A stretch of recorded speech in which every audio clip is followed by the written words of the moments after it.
Welcome back to the Caregiver Minute, where every weekday family and professional caregivers gather to refine their skills, gain inspiration, and prepare to serve. One of the things caregivers and people everywhere run into is lack of time.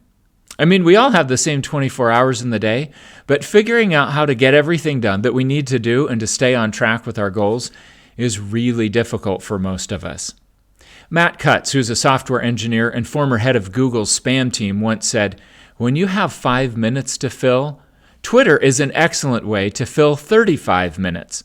Now, we may laugh at that, but often humor is funny precisely because it's a reflection of reality.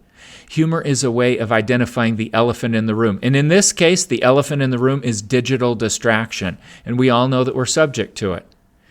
Now, I'm not going to get into the neuroscience behind why digital devices are so addicting. You've probably heard some of that.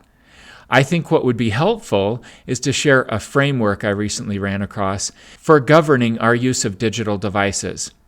The framework comes from neurologists David and Austin Perlmutter in their book Brainwash, which is all about how to reclaim control of your mental white space, how to clean out the garbage, if you will.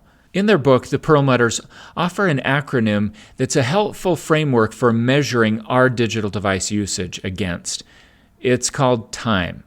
T-I-M-E reminds us that our approach with our devices needs to be time-restricted, it should be intentional, it should be mindful, and it should be enriching. I think that's a great framework, and there's a lot to it, so let's dig into it just a little bit further. Time-restricted means that there's a limit to how much time we spend on it.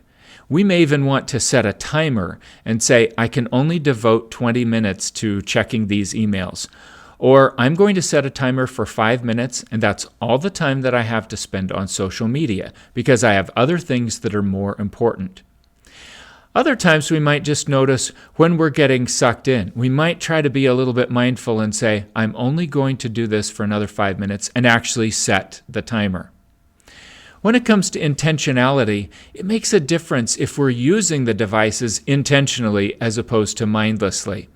In fact, there's social science research that shows when people are using social media actively and they're commenting and they're sharing ideas and there's real dialogue back and forth, it's a healthier use of it than the person that's simply looking at posts and just scrolling randomly. I think that one little tweak alone can help us use digital devices more effectively. There are a lot of other ways that we can be intentional, though. We can be intentional in our approach to the day in general and know what our goals are, know what our most important things are that we need to accomplish. And if checking email isn't as high on the list, it shouldn't be the very first thing that we do. When we spend our time accomplishing the most important tasks first, and we do things in a real prioritized way, it truly makes a difference for us. When it comes to mindful use of digital devices, one thing the Perlmutters point out is to try to become increasingly aware of how we are responding to the device usage in the moment. When we're looking at a web page, how are we feeling about it? Is it causing us to get anxious or revved up with frustration or irritation? If we're watching a news video, are we feeling a sense of dread about the direction that the world is going? And is that what we want to be feeling in that moment? Do we identify those moments when our brains are shifting and we're starting to get sucked in and it's feeling more like an addiction than something that we're intentionally using for a specific purpose? The more mindful we are of our experience in the moment to the device that we're using, the more control we have over it in the long run. The last word in the acronym is enriching. And there are many ways that digital device usage can be truly enriching. Think of all the educational opportunities that we have simply because we can pull up a YouTube video and we can watch a great teacher tell us something that we never knew before.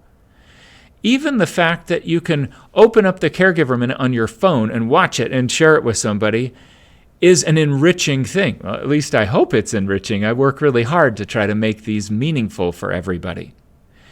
But we can also use these devices for much less enriching purposes, even truly destructive purposes.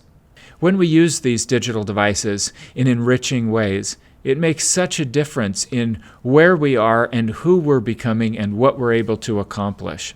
So today, I invite you to consider how you might have more time in your life as you use digital devices more effectively and in a way that empowers you instead of ruling you.